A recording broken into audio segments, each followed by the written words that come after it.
தாயி என் மர்மம் இருக்கல்ல மர்மம் எக்க நிறுத்துக்கா மர்மோல எப்ப பார்த்தாலும் குறை சொல்லப்படாதுக்கா எந்த வேலை பார்த்து வச்சாலும் இதுல ஒரு குறை அதுல ஒரு குத்தம் அப்படின்னு சொல்லுது நல்ல வாக்கா இருக்கு நிறுத்துக்கா நிறுத்து எல்லாத்தையும் நிறுத்திரு அல்ல தாயி நான் அப்படிதாக்கா ஒரு காலத்துல உன்ன மாதிரி துணி துவைச்சா என் மர்மட்ட என்ன துணியை துவைச்சிருக்கட்டி நல்லா இருக்கு ஆளுக்கு பேருக்கா கொண்டாடி இருக்கா அப்படின்னு பாத்திரத்தை கழுவிட்டு வந்தா என்னத்த பாத்திரத்தை கழுவின பளிச்சு பளிச்சு மின்னல் அடிக்காண்டமா அப்படின்னு சொல்லுவேன் வீட்டை தூத்தா அப்படியே வீட்டுல தரையில சோறு போட்டு திங்கணும் அப்படி அடிக்கணும் மின்னல் அந்த அளவுக்கு பளிச்சு பளிச்சுன்னு இருக்கணுமே இப்ப என்ன தெரியுமா நடக்கு எங்க வீட்டுல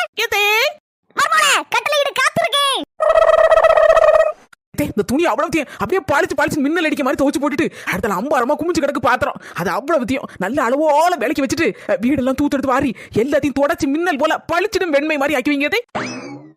நான் போய் ரெஸ்ட் எடுத்துட்டு இருக்கேன் இவ்வளவு வேலையை முடிச்சிட்டு சூப்பரா ஒரு இன்ஜிடி மட்டும் போட்டு கொண்டு இருக்கேன் சரி மர்மோல போ